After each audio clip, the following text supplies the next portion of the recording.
Bueno, deseando que se encuentren muy bien, vamos a comentar nuestra tercera lectura del curso, el texto de Julia Kristeva, Poderes de la Perversión, una obra interesante que nos propone una lectura profunda sobre el fenómeno de lo perverso.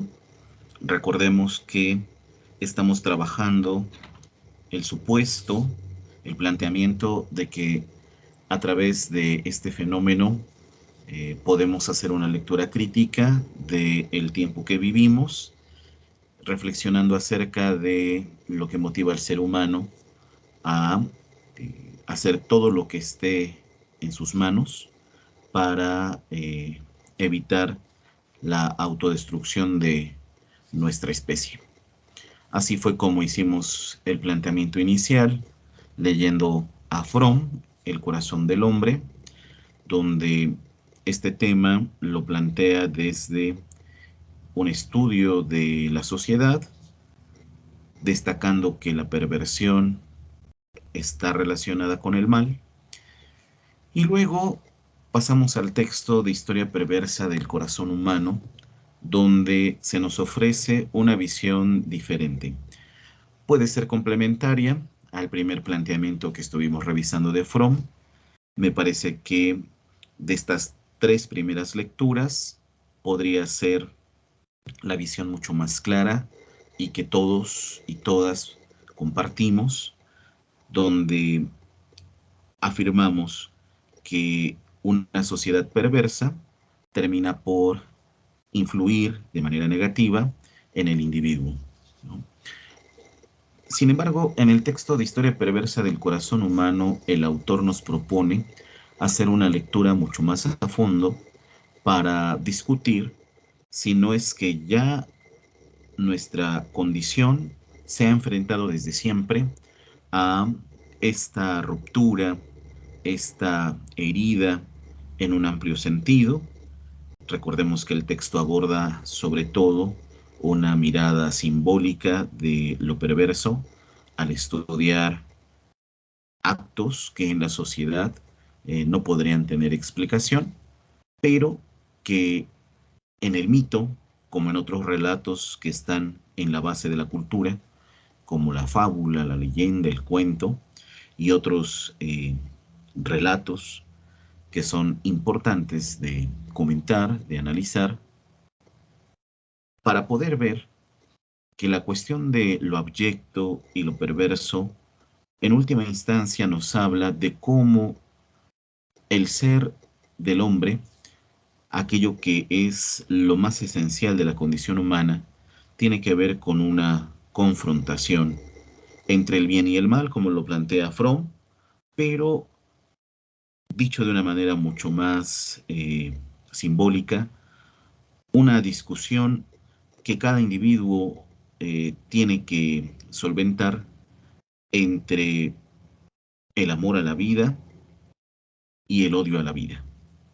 También así es como recordamos el planteamiento que leímos al comienzo en los textos de Fromm, bueno, en El corazón del hombre y en aquellos que también habría que revisar para complementar y profundizar en esta idea. Ya hemos sugerido mucho la revisión de El miedo a la libertad, El arte de amar, Ética y psicoanálisis.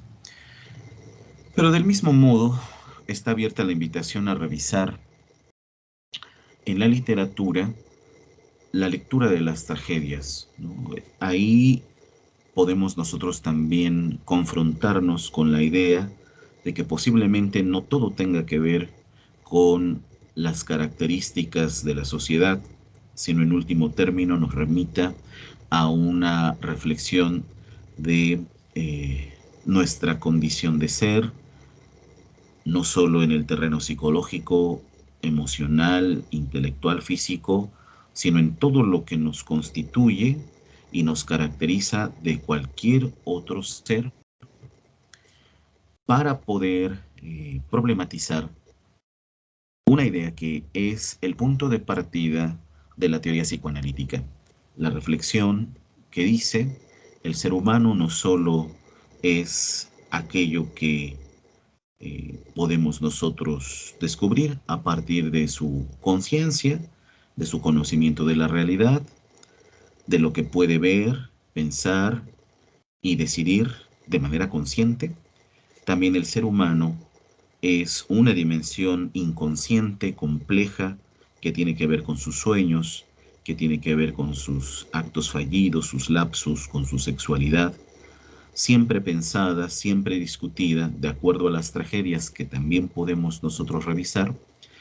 eh, Siempre problemático el hecho de que el ser humano, el sujeto de conocimiento, nunca se encuentra plenamente satisfecho, dado que aquello que desea le es inalcanzable, ¿no? A partir de esta premisa es como podemos también hacer nosotros el puente entre el texto de Milad Duhey a la obra de Kristeva, en donde el planteamiento también parte del psicoanálisis, parte de esta premisa: el ser humano es un sujeto escindido, es un sujeto dividido, siempre en confrontación consigo mismo. No es necesario que la sociedad se caracterice por un malestar, eh, sino que ya en el ser humano, aun cuando tuviera oportunidad de vivir en un medio donde la ética pudiera tener mayor presencia, y sabemos que eso es lo que necesitamos en este momento también, el ser humano podría incluso bajo esas condiciones estar en lucha consigo mismo, en guerra consigo mismo, ¿no?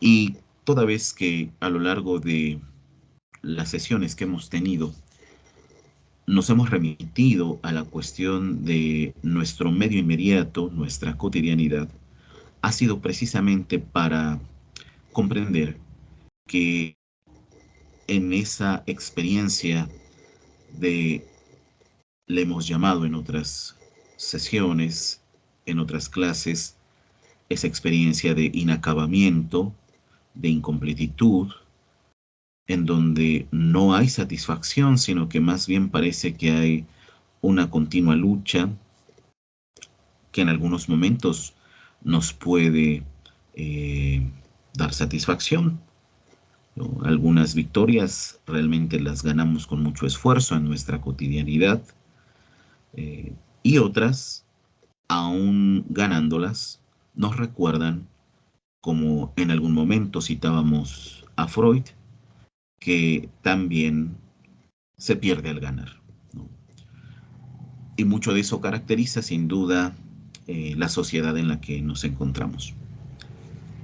Con la propuesta de Kristeva, una destacada pensadora de nuestra época, que ha hecho puentes entre el psicoanálisis, la literatura, la lingüística, la filosofía, la crítica literaria, la reflexión, hasta donde hemos podido ver, no solo de ella, sino de los dos autores previos, de intentar establecer una relación entre el individuo y su sociedad, mostrando que se trata siempre de un tema problemático, ¿no?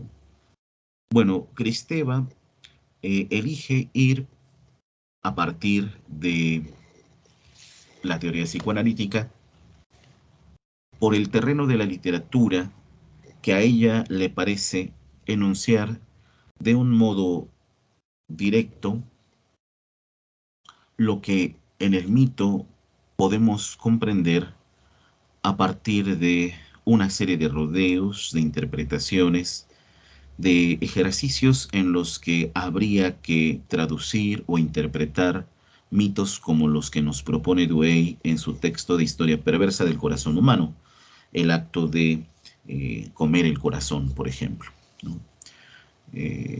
Para Kristeva, si pudiéramos nosotros tomar distancia de ese mundo simbólico del que nos hablan los mitos, no solo de la cultura occidental, sino de muchas otras culturas, eh, podríamos señalar en el origen mismo de las culturas primitivas al ser humano en una situación de indigencia, de precariedad, ¿no?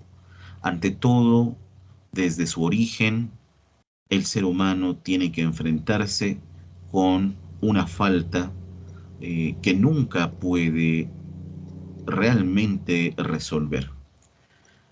Es, si profundizáramos en la obra de Kristeva, como de otros filósofos, filósofas, psicoanalistas, la gran falta, pues lo podemos entender si lo pensamos desde nuestra cotidianidad, es la falta de sentido y de propósito que vamos enunciando día a día a partir de todas estas experiencias que, siendo auténticas, nos cuesta mucho trabajo confrontar.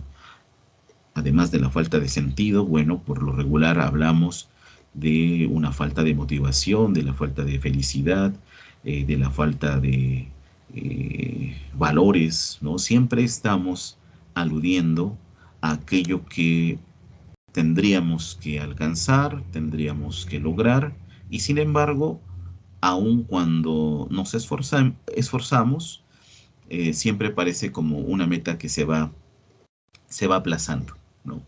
Bueno, Kristeva nos quiere mostrar en esta obra muy conocida de Poderes de la Perversión, no la única, habrá otras que, así como hemos sugerido de Fromm, leer otros textos para tener una comprensión más clara de su propuesta, de su explicación. Bueno, lo mismo habría que decir de Kristeva. Pienso sobre todo en el texto de Historias de Amor y también un libro que he podido trabajar en otro momento y que recomiendo mucho a ustedes, el libro de las nuevas enfermedades del alma, ¿no? O sea, porque a partir de eh, esa consideración que hace Kristeva, otra vez desde el psicoanálisis, discutiendo cuál es este malestar que acompaña a nuestra época, la autora precisamente nos invita a una crítica de la evolución que ha tenido el concepto de alma en nuestra tradición occidental, despojándola de todos los poderes que el mito y otras narrativas le habían conferido al ser humano. De entrada, en ese medio simbólico, en todos esos escenarios que podemos nosotros acceder por medio del mito, pues recordemos a individuos confrontándose con divinidades, sobreviviendo a grandes desastres, conquistando heroicamente un sinnúmero de batallas. Bueno, todo eso, ¿qué significa para el ser humano en una época en la que ha sido despojado de sus convicciones más elementales, ¿no? Bueno, estas preguntas se las plantea Kristeva en este texto en el que estamos nosotros trabajando, el de Poderes de la Perversión. También se hará esas preguntas y responderá de una manera muy interesante, ¿no? Entonces, bueno, eh, yendo al texto, comienza y que solo justamente vamos a revisar la primera parte. No tenemos el tiempo suficiente para ir más allá del capítulo titulado sobre la abyección, pero pues siempre está la recomendación de avanzar con la obra, ¿no?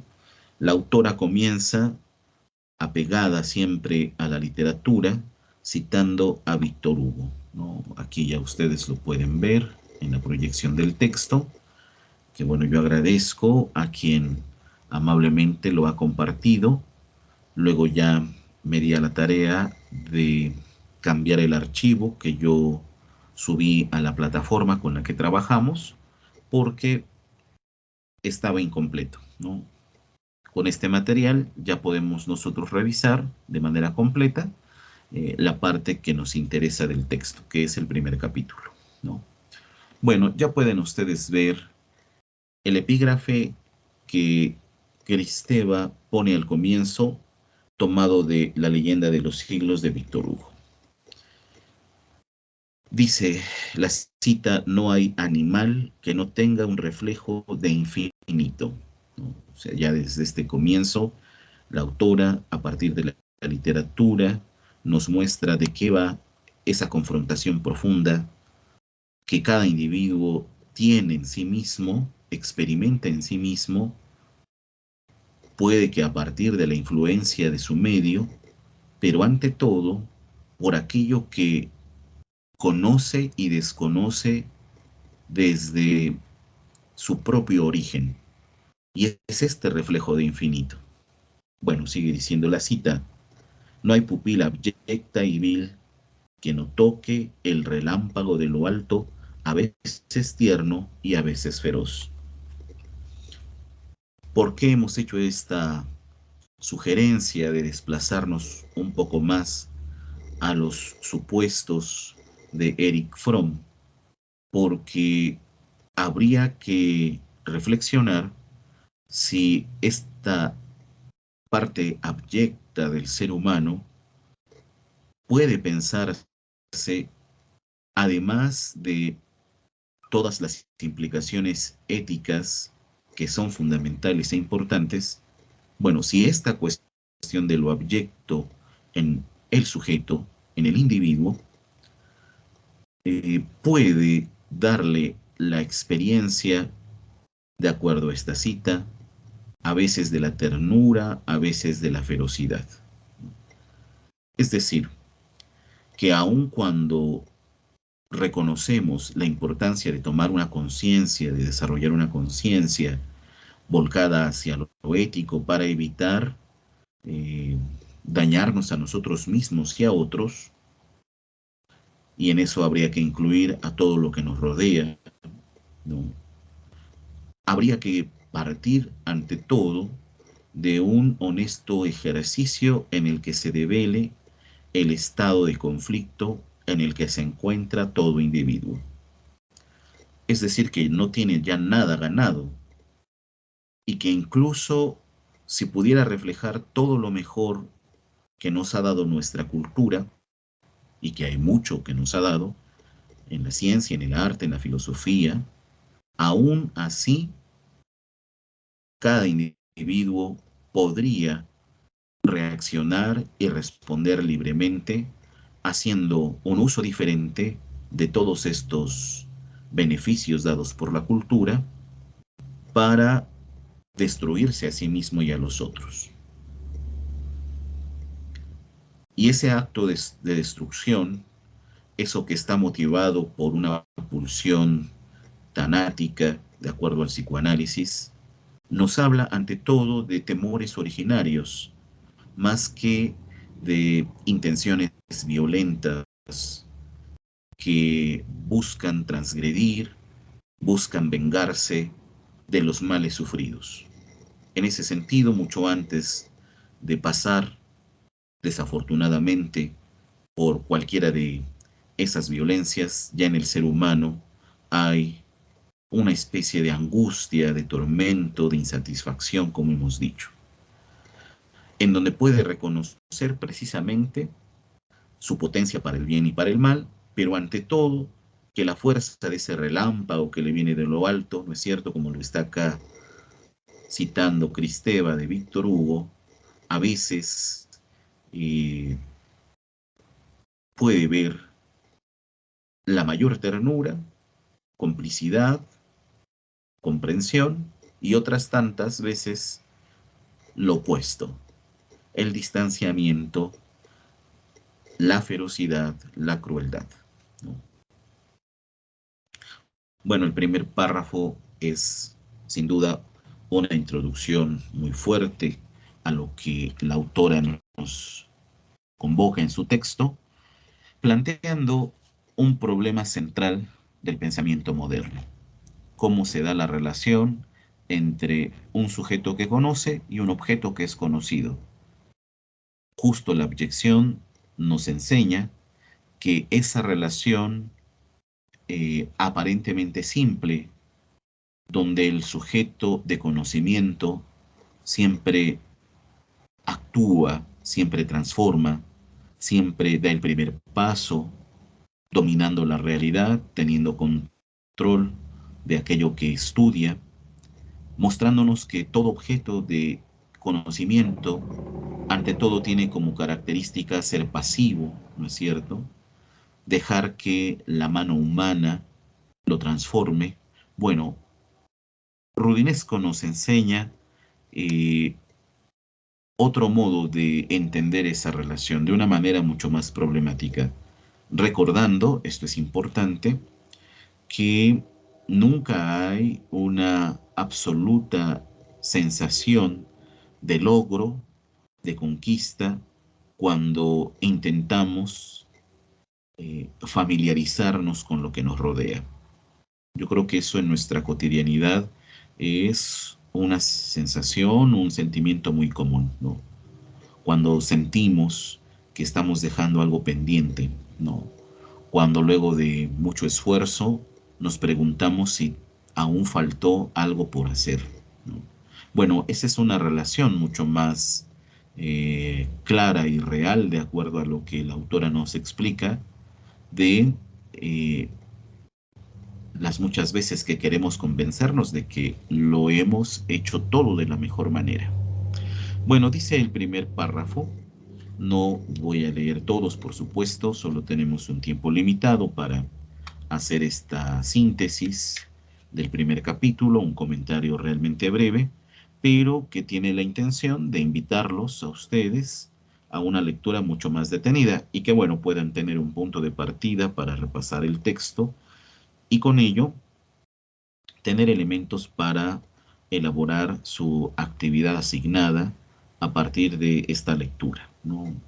Si es que ya han trabajado con esa evidencia, espero entonces que también les permita repasar y sirva de introducción a la lectura de el siguiente libro que estaremos comentando con mayor amplitud, que es Nuestro lado oscuro, de otra gran psicoanalista, gran pensadora, lectora de la filosofía de la literatura, Elizabeth Rudinesco, ¿no? Bueno, dice el primer párrafo, ustedes ya lo pueden ver, ¿no? Ni sujeto ni objeto. Hay en la abyección una de esas violencias y oscuras rebeliones del ser contra aquello que lo amenaza y que le parece venir de una afuera o de un adentro exorbitante, arrojado al lado de lo posible y de lo tolerable, de lo pensable, ¿no? Como si estuviéramos justo ahí en esos límites hasta donde puede acceder el pensamiento con toda confianza de tener control de aquello que se muestra ante él, ¿no? Resulta que la abyección, aquello que pone en predicamento a cualquier individuo, porque se puede dar cuenta de su poder, de su capacidad para el bien y para el mal, de ese estado ante todo de incertidumbre, porque más que darnos seguridad, como lo piensa Fromm, más bien parece que nos expone, y sin duda lo hace con violencia, ¿no es cierto?, a partir de una rebelión, perdón, del ser. Bueno, ahí cuando tenemos que decidir la decisión que tomaremos, no solo buscando sobrevivir, sino ante todo que nos convenza de que además de que puede ser una decisión correcta, era la decisión necesaria, ¿no? Bueno, insisto, yo creo que para poder entender estos pasajes que sin duda son complejos y requeriría tener una idea mucho más amplia de los conocimientos que la autora está trabajando, de las áreas del conocimiento que la autora también estudia y profundiza, la filosofía, la literatura, la lingüística, el psicoanálisis, dado que nosotros estamos apenas familiarizándonos con este pensamiento, con esta reflexión, lo que conviene es siempre encontrar en nuestra cotidianidad los ejemplos que aclaren aquello que estamos leyendo y reflexionando, ¿no? Entonces, fíjense, sigue diciendo Cristeva, allí está muy cerca, pero inasimilable.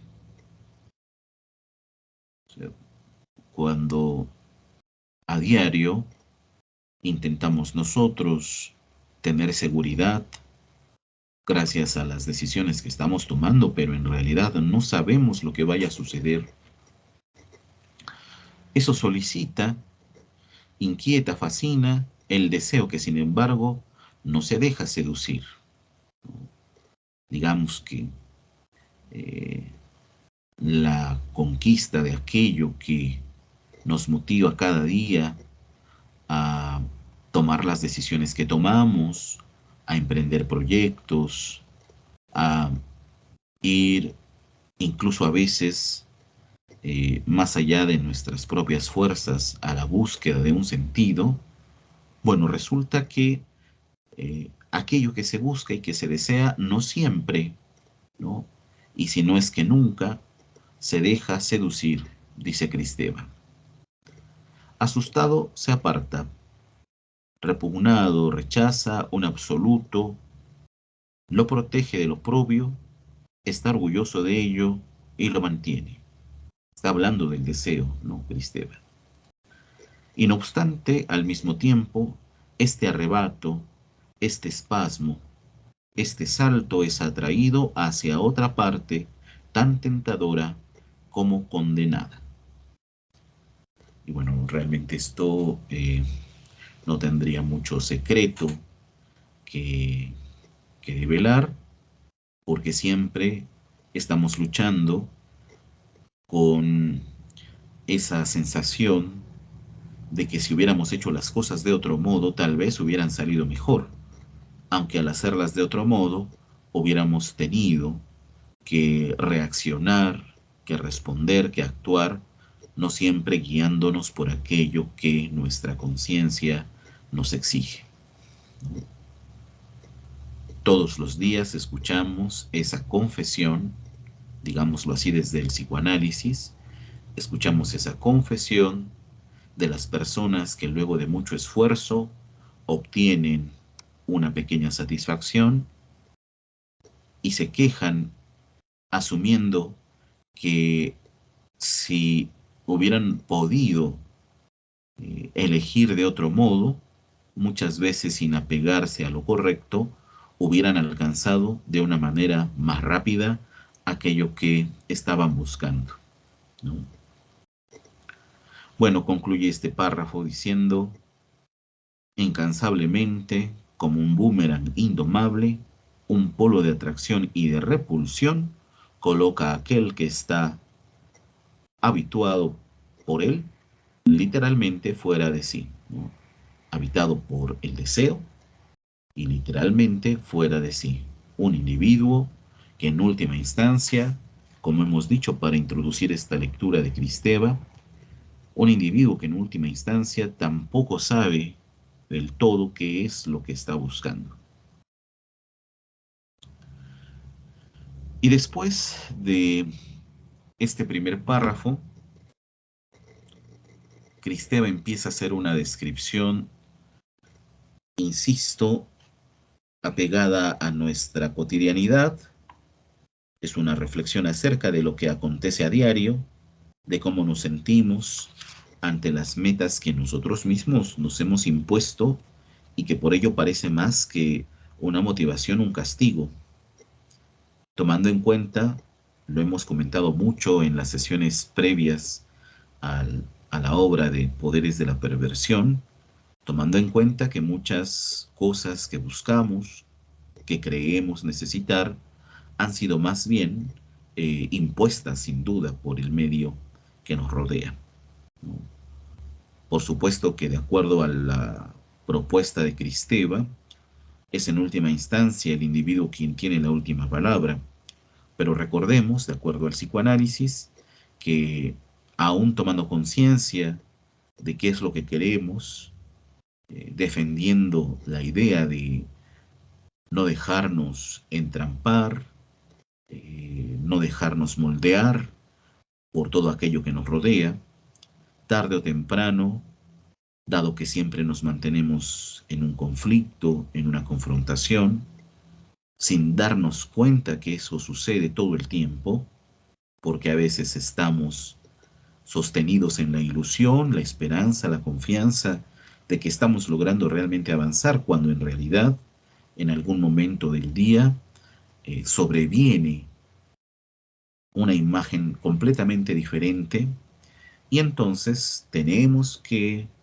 eh, redoblar este esfuerzo ante una batalla que, sin ser pesimistas, Freud ya mencionaba, eh, una mayor posibilidad de derrota que de éxito, porque justo esa ambigüedad que está en el origen de toda existencia humana siempre le hará despertar, como en los mitos, hacia esa verdad profunda en donde se reconoce a sí mismo o a sí misma como un ser o persona que no tiene todas las capacidades, todos los medios, ni siquiera toda la convicción para lograr terminar su meta, su proyecto, su actividad, ¿no? Pero lo interesante que desde Freud hasta llegar a Kristeva, por supuesto, habiendo pasado por muchos otros autores y autoras, es que esa experiencia de fracaso, de falta de éxito, no tiene por qué ser definida como una derrota ética. Esto es lo interesante. Así como a partir del mito nosotros podemos reinterpretar acciones que no tienen ningún sentido en el marco de una sociedad regida por normas, las cuales han nacido de esta confianza que se tiene a un sujeto de conocimiento. Cada vez, imaginen ustedes, véanlo así, toda una serie de principios, de estados ideales a alcanzar, y que los aceptamos porque decimos, bueno, tal vez esa es la mejor manera como debo de vivir, ¿no? Cuando de fondo es el sujeto mismo responsable de descubrir lo que significa eh, vivir de la mejor manera, enfrentando, como estamos insistiendo ahora, esta dimensión abyecta que siempre acompaña cada decisión que toma un individuo, ¿no? Y lo que va a discutir la autora en esta primera parte, ahí lo podríamos nosotros detectar, ¿no? Bueno, a lo mejor si revisamos directamente, esta parte que ya nos hace pensar o nos invita a pensar de otra manera, ¿no? Lo abyecto no es un objeto enfrente de mí que nombro o imagino. Más adelante dice Kristeva, del objeto lo abyecto no tiene más que una cualidad, la de oponerse al yo. Esta parte me parece fundamental para entender cuál es la mirada psicoanalítica del problema de lo perverso. Es decir, las prácticas abyectas, el trasfondo perverso de la condición humana, nunca puede tomarse como si fuera un objeto. O sea, lo abyecto, lo perverso, en este sentido, es intraducible, inasible. Y entiendo que haya que discutir esta interpretación porque otro tipo de discursos mucho más deterministas que califican las prácticas abyectas de como expresión patológica en un individuo, pues ahí ya están dándole a la abyección un valor objetivo para poder estudiarlas, para poder pensarlas, con la finalidad de que impere sobre esta dimensión abyecta o perversa el criterio racional del que confiamos, y habría que pensar y preguntarnos por qué es así, pero de dicho criterio racional confiamos, eh, vamos a encontrar justo lo correcto, ¿no? Justo lo que está bien.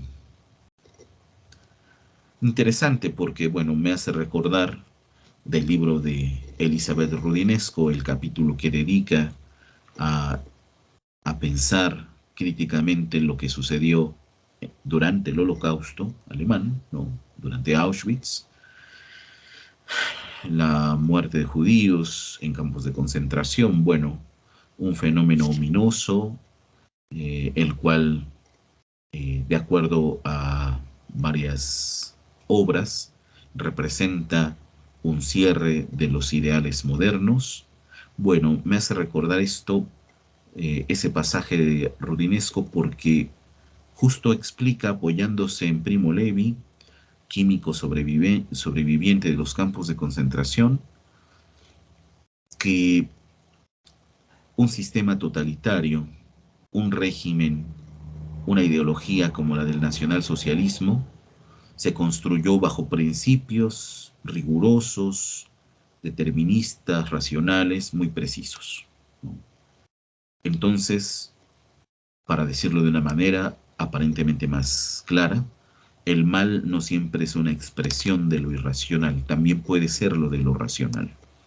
Y es por eso que autores como Rudinesco o Kristeva, ¿no?, van a buscar otro modo de entender aquello que sobrecoge al individuo, que como ya leímos, lo deja fuera, lo deja en esa sensación de nunca estar realmente eh, claro con respecto a lo que puede y lo que no puede, ¿no?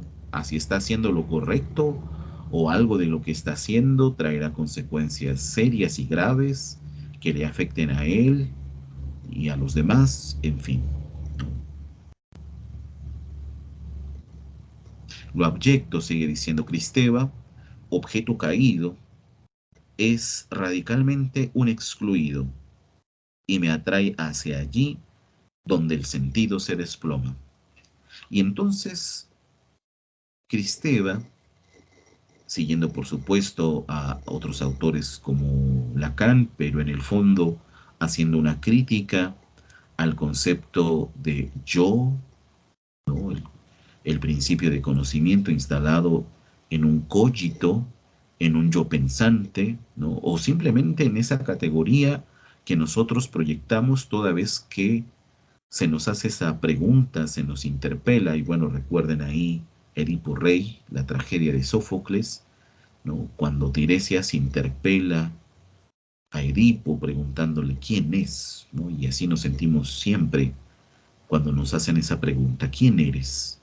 Y entonces uno, bueno, empieza a construir toda una historia, a veces de acontecimientos no plenamente claros, diciendo, bueno, pues yo soy estudiante, tengo estas expectativas, eh, y si fuéramos al fondo de esa construcción, habría que ver que también toda vez que decimos para poder eh, satisfacer la demanda de sentido de los demás, bueno, podríamos decir no solo todo lo que esperamos de nosotros, que muchas veces, insisto, ya lo hemos dicho mucho, es solo como una deuda, ¿no?, que creemos tenemos que pagar a los demás. Pero si vamos construyendo a partir de este juego en donde no solo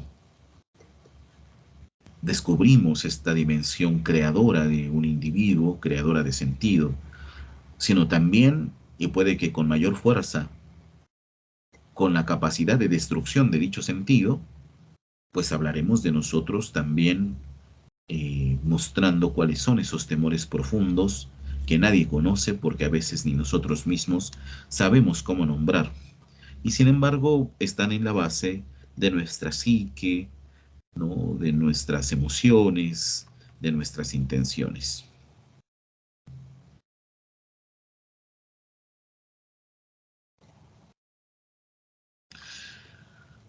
Bueno, más adelante, eh, o esta parte concluye Cristeva de un modo que nos interesa retomar. Dice al final de este subtemita introductorio: un peso de no sentido que no tiene nada de insignificante y que me aplasta, en el linde de la inexistencia y de la alucinación, de una realidad que, si la reconozco, me aniquila. ¿Cuál es esa realidad que he de reconocer a costa de la posible aniquilación de mi propia existencia? Que acá habría que entender como escribe el autor de Las Flores del Mal, ¿no? Baudelaire, pues que a veces nos sentimos, pues no sé, lo más elevado, pero en otras ocasiones lo más insignificante, ¿no? Bueno, ahí cuando reconozco una realidad inacible, que es resultado de aquello que proyecto, de ese conflicto originario, que incluso me antecede, porque nadie ha venido al mundo en un estado de plena satisfacción, ¿no? El rompimiento de ese vínculo originario con los progenitores. Recordemos que los mitos lo han simbolizado de muchos modos, ¿no? En primera instancia nos dice que nacer implica ya una ruptura, por ejemplo, ¿no? Y que no es olvidada, queda en nosotros, en esa memoria inconsciente, que la mayoría de las veces desempeña el papel central para la toma de decisiones en cualquier etapa de la vida, no solo durante la niñez, sino incluso como adultos. Esa sensación, ese deseo de recuperar, de restablecer, de reanudar lo que se ha perdido. Y se ha perdido mucho, como se puede ganar mucho también, pero insisto, siempre bajo esta indeterminada posibilidad, no sé, lo que sentimos a diario, que nada es seguro, pues, ¿no? Bueno, dice este párrafo al final: lo abyecto y la abyección son aquí mis barreras, esbozos de mi cultura. Para entender esto con mayor profundidad, habría sin duda que leer, no será la primera vez que lo hemos recomendado, habría que leer a Freud, ¿no es cierto?, en El malestar de la cultura. Bueno, pasa Cristeva a una explicación, que más que explicación, porque realmente no está apoyándose en este yo racional que puede diferenciar para tener control de las circunstancias. Bueno, basta que pongamos el ejemplo del asco, ¿no? Para que podamos advertir esa ruptura que ya está dada en el sujeto de conocimiento, ¿no? O sea, toda vez que lo exterior a mí me provoca, me sacude, ¿no?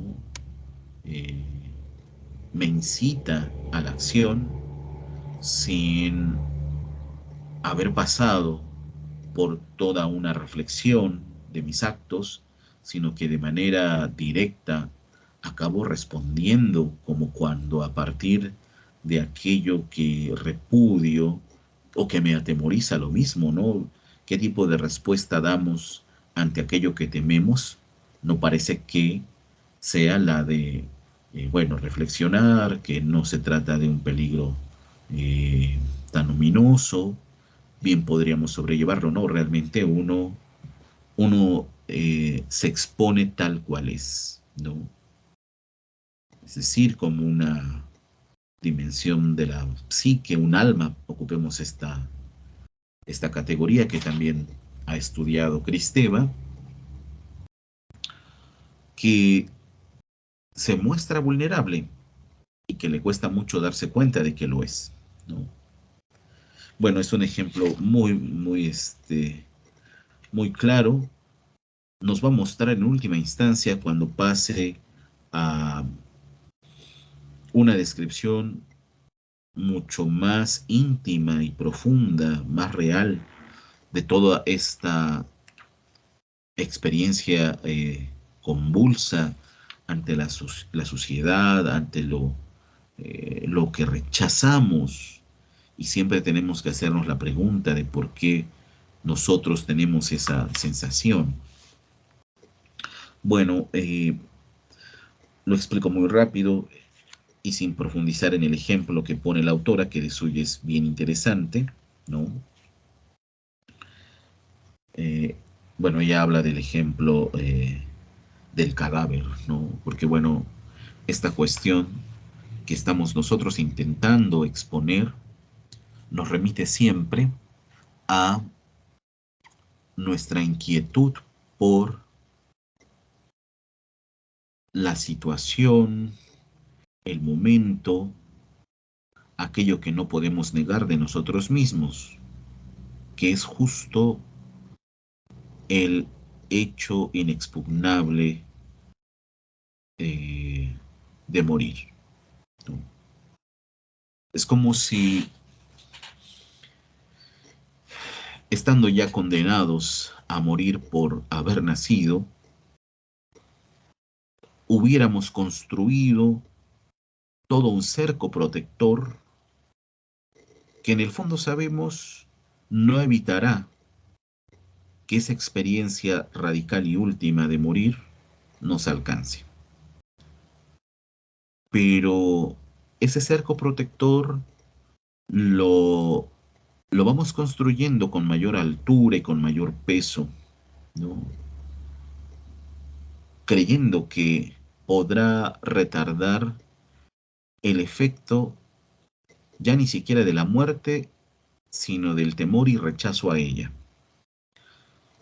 Esto tiene que ver con, por supuesto, una expresión profunda de nuestra psique inconsciente, en la que todo lo que está ante nosotros, que de manera racional llamamos los objetos de conocimiento, vemos en ellos como característica justamente lo contrario a lo que nos espera. Vemos en cada objeto que tomamos, que creemos conocer, que creemos transformar, el hecho de que escapan de la muerte, ¿no? O sea, que se mantienen, que perduran, lo que no podemos decir de nosotros mismos. Entonces, esta categoría del yo, ¿no? Del moi en francés, esta inquietud acerca de quiénes somos, que se confronta todo el tiempo con objetos que no tienen que sufrir, no tienen esa desventaja, digámoslo así, porque racionalmente siempre hablamos de la finitud en términos negativos. En última instancia, el yo que pretende negar aquella realidad a la que está destinado es lo que le permite eh, encontrar la manifestación más real de todo esto que nos rodea, que nos provoca, que nos fascina y que llamamos mundo, horizonte, vida, lo cotidiano, etcétera. Esto a mí me parece muy interesante porque nos ayuda a tener una mirada diferente de cómo mantenemos la relación precisamente con nosotros mismos y los demás, por supuesto. Es complejo, sin duda, por supuesto que es complejo. Aquí en la página siguiente, en la página 11, justo estoy confirmando que el texto impreso que estoy trabajando y compartiendo con ustedes, las notas, corresponde con el material digital. Entonces, sí, efectivamente, en la página 11 yo les pido que hagan una lectura cuidadosa, ¿no? Una lectura más profunda y detenida, porque me parece que hay varios elementos en donde encontramos relaciones y puentes con las lecturas previas, ¿no? Bueno, sin duda también es importante lo que sigue en el texto, en el subtema de la abyección de sí. Bueno, leamos solo algunos pequeños pasajitos. Me disculpo por pasar rápido de esta página, la página 11, que les digo, creo que hay ideas fundamentales a reflexionar. Bueno, queda la invitación para que ustedes con más tiempo puedan hacerlo. En la abyección de sí escribe Cristeva: si es cierto que lo abyecto solicita y pulveriza simultáneamente al sujeto, y cómo no ha de ser así, porque le hace ver que nunca hay una batalla ganada de la cual estemos absolutamente satisfechos. Siempre pongo el ejemplo de cómo vamos haciendo una trayectoria escolar o académica que parece que nunca se acaba, ¿no es cierto? O sea, en la niñez experimentamos la temporalidad de la escuela de una manera mucho más natural y sin embargo, por el juego, por la relación mucho más auténtica con los otros, compañeros, compañeras, pero luego se va haciendo problemática a tal punto que los años de estudio en el nivel superior, ahora que muchos y muchas de ustedes están justo en esa experiencia, bueno, ¿cómo es que vamos dimensionando temporalmente ese esfuerzo? Y que al término del mismo habrá que sumar otro esfuerzo más, ¿no? El de la vida laboral, el de la vida familiar, el de la formación, seguir estudiando y luego quien decide es un posgrado, la maestría, el doctorado, ¿no? Bueno, realmente ahí, ¿qué nos puede quedar sino un sujeto agotado de tantos cambios, ¿no? De tantas experiencias que es posible que no encajen en último término, que todo siempre se mantenga como suelto y disperso, engañándonos nosotros mismos de que vamos a encontrar un hilo conductor de todo lo que ha sucedido o sucederá para no sentirnos tan despojados de la seguridad de quién somos, ¿no? Pero lo abyecto, lo dice la autora de una manera muy interesante, ¿no? Solicita, reclama de nosotros ver con claridad, como cuando Tiresias le dice a Edipo que vea lo que está sucediendo, ¿no? Ha matado a su padre, ha tenido hijos con su madre, ¿no? Y en el momento en el que nos interpela y nos exige estar presentes y ver con claridad qué es lo que está pasando, también, dice Cristeva, pulveriza simultáneamente al sujeto. Se comprenderá que su máxima manifestación se produce cuando, causando, cansado, perdón, de sus vanas tentativas de reconocerse fuera de sí, el sujeto encuentra lo imposible en sí mismo, ¿no? Esa parte creo que hay que subrayarla, trabajarla a fondo, porque es sorprendente que al interpelarnos por nuestra propia fragilidad, nuestra propia finitud, nuestra propia contradicción, el hecho de, volvemos a esta idea del psicoanálisis, somos seres escindidos, divididos, ¿no? Escribe Paul Ricoeur, habiendo heredado ya una mancha mucho antes de haber tomado conciencia de qué era el bien y el mal, ¿no? Como si fuéramos portadores de una herida profunda en nuestra alma que siempre queremos sanar, pero no podemos porque nuestros esfuerzos están volcados a convencernos de que estamos logrando algo. E insistamos que no estamos sosteniendo que la esencia de la vida sea un sinsentido. Tal vez algunos autores o autoras así lo reconozcan.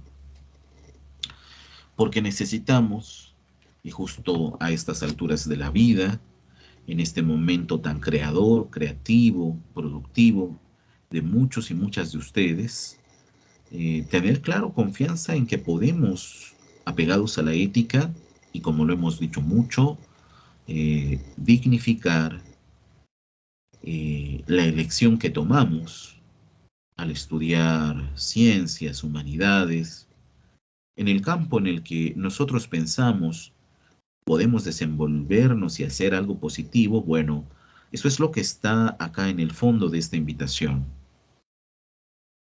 Y será real toda vez que no neguemos que para lograr todo eso hay que pasar por esta experiencia problemática donde discutimos de qué somos capaces, donde intentamos hallar una respuesta a la pregunta de por qué, si ya hemos resuelto hacer lo correcto, mucho de lo que nos rodea, respondemos justo con aquello que no queremos mostrar de nosotros mismos.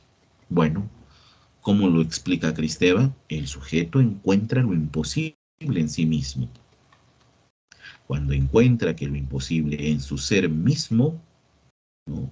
Es interesante, al descubrir que él no es otro que siendo abyecto. Lo más auténtico de la existencia, toda vez que aceptamos ese destino del que no podemos escapar y por lo tanto nos exige construir un sentido, dado que la muerte es una realidad inescapable. Bueno, ahí en donde poco a poco vamos tomando conciencia de nuestro limitado poder, dado que otra dimensión también nos constituye, que es la de este horizonte inconsciente, en donde, digámoslo ya como Freud, combaten fuerzas antagónicas, opuestas, el eros, ¿no? Este deseo de preservar la vida, pero por otro lado también un profundo deseo de destrucción, de aniquilamiento,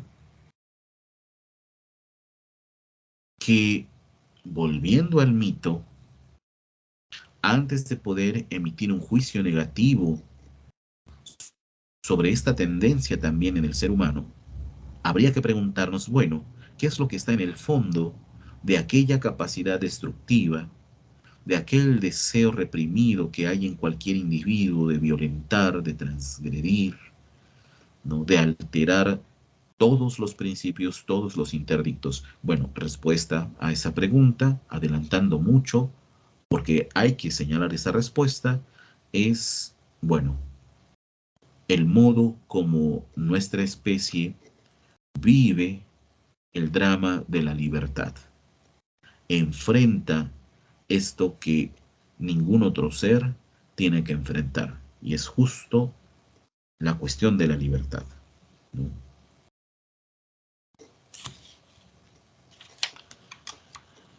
Bueno, ese pasaje es importante, la autora va a profundizar mucho más en la siguiente parte, más allá del inconsciente, porque claro, no estamos llevando a cabo directamente quiero decir, un ejercicio psicoanalítico, ¿no? Porque en el psicoanálisis, ya he puesto muchos ejemplos, en esa relación construida entre analista y su paciente, todos nosotros podemos imaginar ese escenario, que es muy común además, ¿no es cierto? El analista con su diván y el sujeto de análisis recostado en él, exponiendo su vida, hablando de cuáles son sus problemas y demás, y el analista dando un sentido, buscando a fondo qué es lo que está expresando la vida inconsciente de su paciente. Bueno, en fin, bueno, resulta que la autora de una manera muy inteligente dice, bueno, más allá del inconsciente, habrá que encontrar y esto tiene que ver con el interés de Kristeva por el problema del lenguaje, habrá que encontrar el modo como se expresa, ¿no?, de una manera más o menos entendible el hecho de que el individuo nunca puede alcanzar lo que desea. Y por eso hace toda una deconstrucción, hace toda una crítica a un discurso que siempre se mantiene ajeno a nosotros, que no solo es el del psicoanálisis y sus categorías, ¿no? Así es como concluimos la lectura de Fromm, y seguro sin una plena comprensión de qué significaba la represión primaria, ¿no es cierto? O sea, eso ha quedado pendiente y quedará si es que no nace en nosotros ese interés por ir hacia la teoría psicoanalítica, pero pasa también con las ciencias, con cualquier otro campo de estudio, ¿no?, en donde hay categorías, principios, preceptos, modos de enunciación que buscan explicar esto que acá nosotros estamos comentando, y sin embargo no parecen realmente expresar a fondo el problema. Y por eso la autora opta por el terreno de la literatura, pero pasa previo por una crítica a la filosofía, por supuesto. Para entender esa crítica a la filosofía y a otras disciplinas que buscan responder, bueno, ¿por qué el ser humano es lo que es? Ella hace este ejercicio más adelante, ¿no? Leamos esa partecita y tal vez ya con esto vayamos cerrando nuestra exposición. Un exiliado que dice dónde, dice o escribe Cristeva: por lo tanto, aquel en virtud del cual existe lo abyecto, solo nuestra especie, porque solo nuestra especie ve en sus posibilidades tomar acciones para su propia destrucción, ¿no?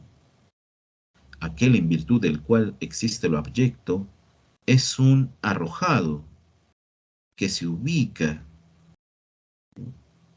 se para, se sitúa, y por lo tanto erra, se equivoca, se confunde, en vez de reconocerse, de desear, de pertenecer o rechazar.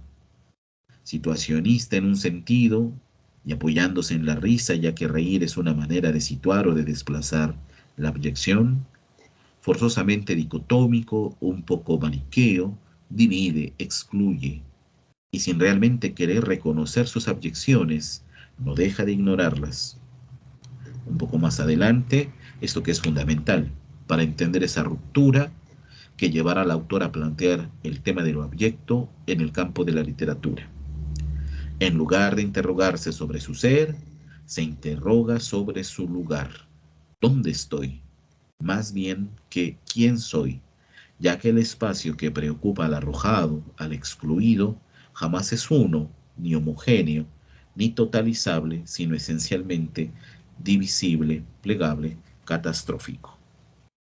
Bueno, estas escisiones o rupturas o parcialidades que vamos creando de nuestra propia personalidad, también las escuchamos y sentimos a diario, ¿no?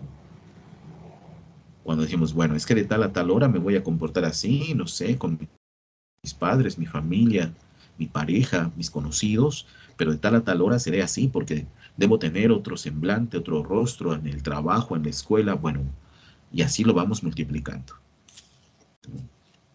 Bueno, el texto, insisto, es muy interesante. Les invito a leerlo a fondo para localizar esa parte central donde la autora va a definir la abyección justo como esta idea que nos interesa destacar a lo largo de todo el curso, el hecho de oponerse a todo destino establecido por la fuerza de ser, ¿no? Lo abyecto lo rechaza, lo abyecto en el individuo, lo vuelve rebelde, ¿no? Lo hace dudar de su situación de esclavo, precisamente por esto, porque la abyección nos recuerda que desde el comienzo de todo estamos confrontados con la libertad. Estamos siempre atravesados por la experiencia de la libertad. Los ejemplos que pone la autora son sumamente interesantes. Sigue haciendo toda una reflexión a partir de diversas fuentes de en qué estado se encuentra aquel sujeto libre antes de racional, ¿no? Tomen en cuenta esta idea, ¿no? Sobre todo porque cualquier discurso que está contra lo abyecto supone que el ejercicio de la libertad debe estar sujeto al acto racional. Y la propuesta de Kristeva y de los autores que estamos trabajando es que no puede ser de esa manera.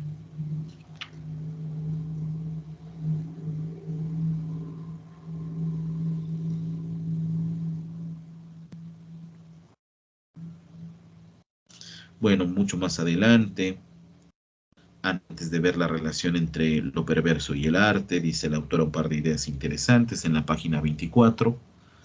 La abyección es una especie de crisis narcisista. Atestigua lo efímero de ese estado al que se llama, sabe Dios por qué con celos reprobatorios, narcisismo. Es más, la abyección confiere al narcisismo, a la cosa o al concepto, su estatuto de semblante. Y más adelante, dice la autora, lo abyecto es la violencia del duelo de un objeto desde siempre perdido. La abyección es una resurrección que pasa por la muerte del yo, es una alquimia que transforma la pulsión de muerte en arranque de vida, de nueva significancia, ¿no? Eso me parece muy interesante, ¿no? De profundizar también para que, bueno, que se enteren que estamos con esos temas, se escandaliza a cualquiera, ¿verdad? Pero si tenemos en claro esto, podríamos nosotros también ser quienes inviten a la lectura del tema de lo abyecto, de lo perverso, para replantear varias ideas que ante todo son prejuicios, ¿no?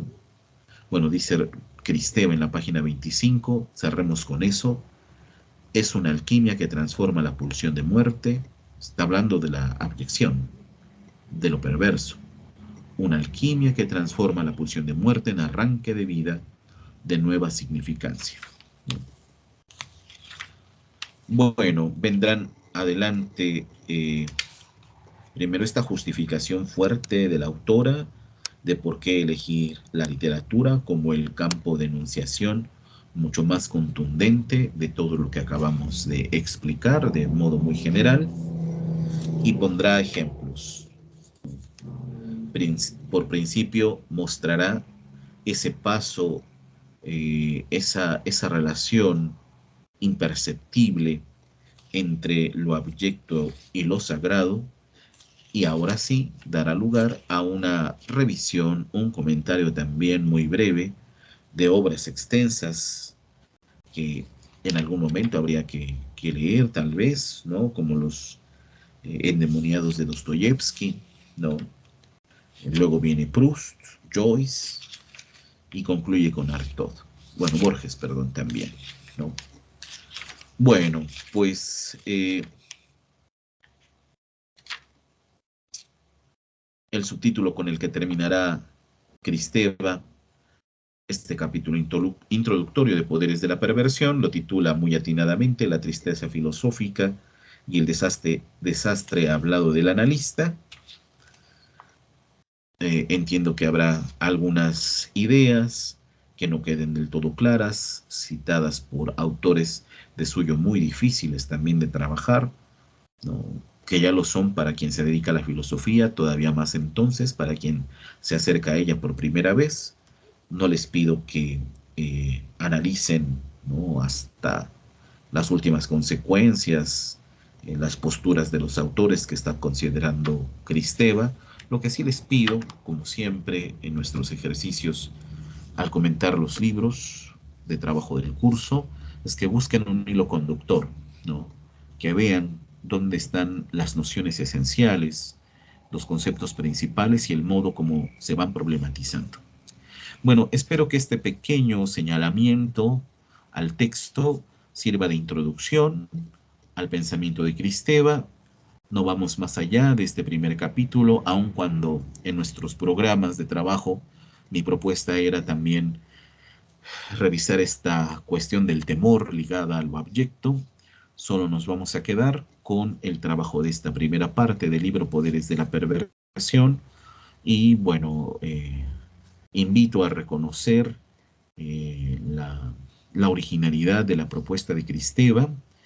Hay en los materiales audiovisuales una conferencia muy detallada de la autora en una serie de biografías que escribió de importantes mujeres de la cultura occidental, ¿no? Eh, Colette, Melanie Klein, Hannah Arendt, ¿no? Que en sus respectivos campos, la filosofía, el psicoanálisis, la literatura, eh, despiertan nuestra atención sobre el hecho de que todo es cambio. Justo ese es el valor que tiene la literatura para este tema, ¿no? No hay nada estable, no hay esa unidad. Ante todo, siempre estamos expuestos o expuestas a lo múltiple, a lo escindido, a luchar contra las oposiciones, ¿no? Aun cuando la unidad siempre sea el sueño de la razón, encontrar aquello que siendo sentido, sentido de vida, sentido de ser, unifique, ¿no? Todo lo que vivimos. Pero nuestro inconsciente siempre nos hará dudar de que en esa unidad encontremos las respuestas a nuestras dudas e inquietudes más profundas, ligadas, de acuerdo a esto que hemos explicado, con la dimensión abyecta que constituye también a cada individuo, a cada existencia, ¿no? Bueno, espero que algunas de estas ideas, si las consideran de interés, las podamos retomar en las sesiones en donde podamos también establecer un diálogo, ¿no? Y una reflexión todavía de mayor alcance. Muchísimas gracias. Que tengan muy buen día.